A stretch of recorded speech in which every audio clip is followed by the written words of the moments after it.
Peace and blessings, family. Sister Ajali, thank you for clicking into this share where I'm going to read a short segment from my novel, This Black Nation, which is part 2 of the This Black series. I apologize for any background noise that will happen. I don't have a separate space that I can do my reading in, but I'm going to, visually, it'll be engaging so that you can overlook the distractive sounds in the background. To set it up, Tyree is the protagonist of the story, where he has been gifted with abilities that allow him to perceive other time frames, other just people's minds wherever they are. And right now, through his recollection of what his aunt Brenda Campbell was going through at a certain strategic moment when she was attempting to bring his dad's library to him in Newark, where him and his people were. That's what this little segment covers. And I need to state that the library was of imperative importance because Tyree's dad was a nuclear engineer who had collected various books about the details of radiation contamination that the governments of the world hide. Also, both Tyree and this burgeoning new nation in Newark were derisively called the Hotep Wackos, so you could know what that means when I read it in the little clip. All right, part 1. Days like that one didn't dawn as such a harbinger of perfection as this one had. The sun's sparks rained as if they were the arms of 1,000,000 power weightlifters and the legs of all the sprinters on earth. These radiant champions draped the morning with photonic certainty, shimmering a guaranteed generous victory upon every haloed hilltop, through every fluttering falling leaf, bristling over each dihydrogen monoxide molecule, which they then enhanced in the collective tumults of glimmering streams, brooks, and rivers, bustling with water cascades which drenched the living landscape. Even the occasional insect ambling along a road was made tall in his elongated morning shadow, as every creature was christened by the strength of this perfect new day. Brenda wasn't thinking about any of it, though. Her mind was calculating risks such as she'd never been trained to attempt. Yet, as she added up the week-long truck rental and the cost of hiring the church janitors, seeing they were the only ones she dared divulge the bare minimum information about her plans to, her most fastidious efforts still added that 26-footer cab filled to the brink with every item in her sister-in-law's storage unit. All her frugality, stinginess screamed when the bill added up to a total of nearly $2,000. Ka-ching! She hadn't stayed rich and gotten richer, well beyond her trust fund, because she didn't value money now. She made quite a clip writing those pot boilers, no doubt. Plus, she kept nearly every cent while making far more through decades of low-risk investments. Everything financial for her was about low risk. Having money and the house inherited from her parents didn't mean take desperate chances to make here today, gone tomorrow wealth. Yes, she was one classily dressed lady, but she got the best behind-the-scenes deals from her haute couture friends, whom she'd carefully nurtured throughout her adult life. Brenda was a networking queen. Or she had been, until she'd gone Hotep high risk. High risk anything had been a level of scary she'd vowed never to attempt, until now. Why, she hadn't felt this much adrenaline rip-roaring through her veins since she'd been 7 and had accidentally stayed past her curfew over at a friend's house. She didn't know or remember the friend anymore, but she surely remembered her terror as she'd hurriedly raced home in the waning, dank, purple light of early evening, not forgiving her child self for being more focused on fun than her daddy's belt for the unforgivable Jackson sin of being late. She never forgot that painful lesson.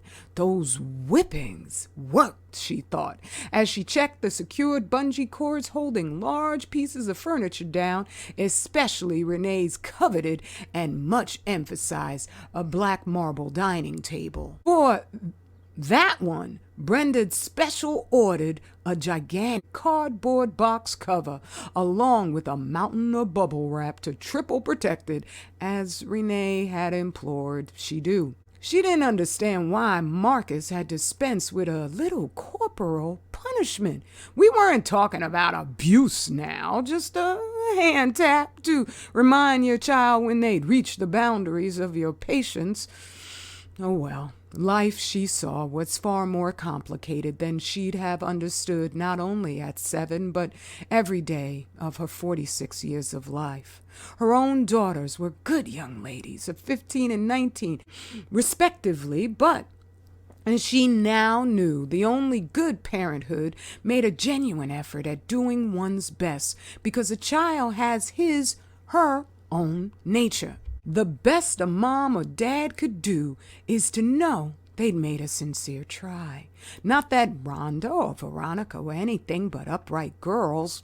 However, they did newfangled things that would have shocked their mom in her own younger days. Their biological father hadn't helped uncomplicate matters with a messy divorce and custody battle some 8 years ago, but that was then. Now, both of her daughters were sound asleep at home, where she knew her soulmate, Gregory Campbell, would care for them to the outstanding degree he had these last 6 years, since she'd realized that although he wasn't the one that her mother and father would have picked for her, he was a nouveau riche ghetto Negro in their exact words. Despite that, he was the one that fulfilled her needs and did his best to satisfy a good amount of her wants. In turn, she was so grateful to live in a sane household for once. She returned the favor to him with love put into her deeds. I'll call him while I'm on the road, she thought, already practicing her copious apologies, letting him know she'd surely be back by next Monday, if not sooner. That was a short 3 days hence.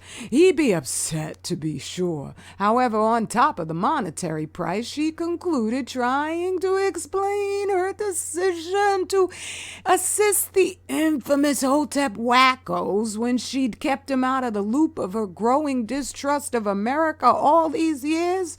Well, that would have been too long of a delay and a back and forth between them, most likely, when Renee needed that library. She and the children had almost been poisoned by radiation. Brenda had learned during their last conversation. How horrifying. The first call she'd gotten from her sister-in-law had shocked her too much with the seeming ludicrousness of the favor requested, so much so that she hadn't merely hinted that their talk was over. Brenda had called Renee insane or something to that effect, said a terse goodbye, hung up and moved on with what she thought would be her comfortable life forever. Well, will wonders never cease? Auntie's head was abuzz with calculating this and that, like, how the heck is Dainty Me gonna drive some 200 miles with a 26-footer? And my dividend check will be off a couple dollars this month. Gotta tabulate the loss on paper as soon as I can. And I hope the girls don't worry about me too much. I best call them right after I talk with Gregory. thought train after thought train, which is why she nearly jumped out her rather stylish pink jumpsuit with matching sweat jacket. Movers can be attractive, she proved, when at, what time was it? 5:36 a.m. No need for screaming here, but that was why she nearly jumped out of her discounted Guy Blanchet running track wear when Gregory even gingerly tapped her on the shoulders in the midst of her checking that the cargo was secure, while drowning in mental calculations. At the same second of being startled, in his embracing as a cashmere sweater voice, he demanded, "And where exactly do you think you're going without me, missy?" She emitted a shriek. A gentle one, but a shriek nonetheless as she jumped round. The look of shock on her face became a vision Gregory would always enjoy remembering for as long as he lived. Right now, though, he wasn't laughing. She rightfully looked like a burglar caught in the act, 'cause she had been.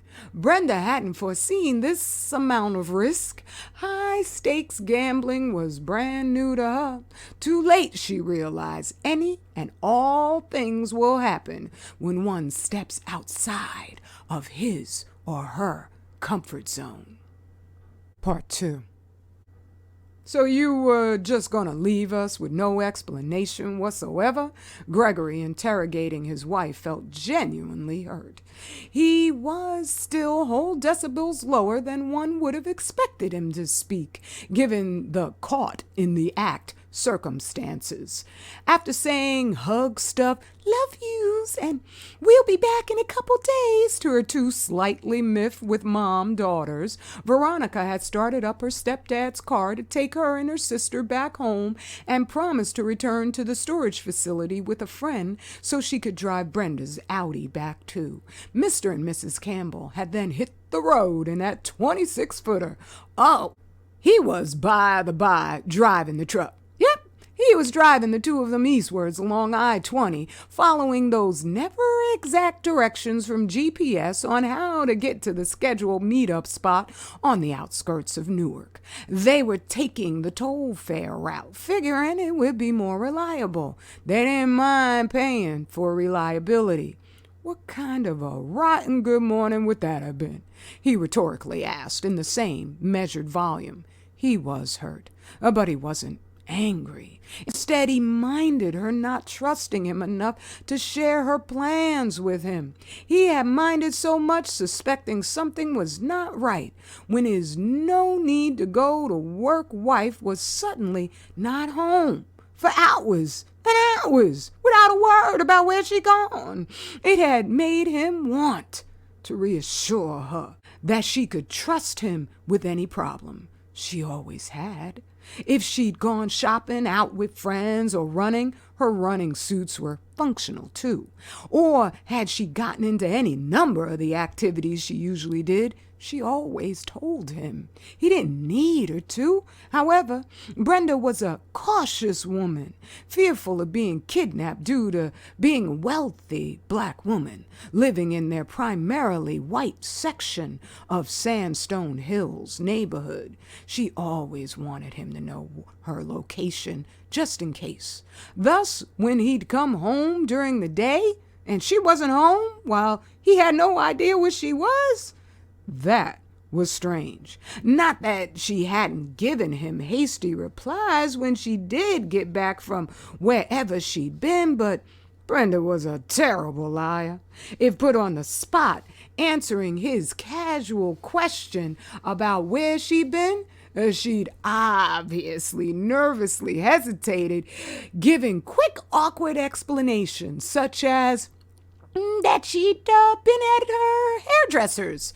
Her hair had disagreed since it'd been newly sewn in that weekend. He didn't care about his wife's salon appointments, although he enjoyed her attentiveness to her physical appearance.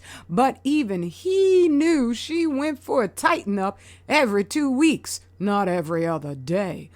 Oh, he nonchalantly replied, secretly shocked that a woman he'd bet his musical producing fortunes on had never lied to him. Suddenly, just had. Thank you for listening, family. You can find all my books on 25000yearscycle.net.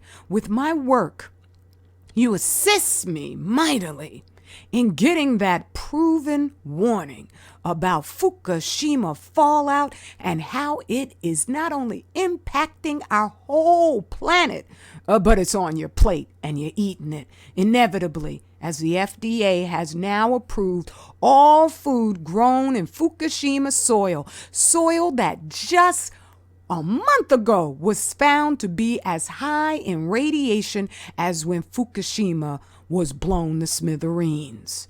You need my books, especially Furnace of Affliction, Healing Radiation, Damage to the Human Body, and for strength, empowerment, This Black and This Black Nation. Support your warriors.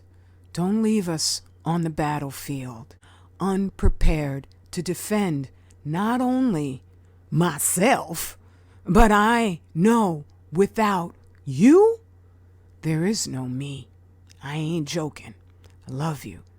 Straight black family pride, and we are the winners. Peace and blessings.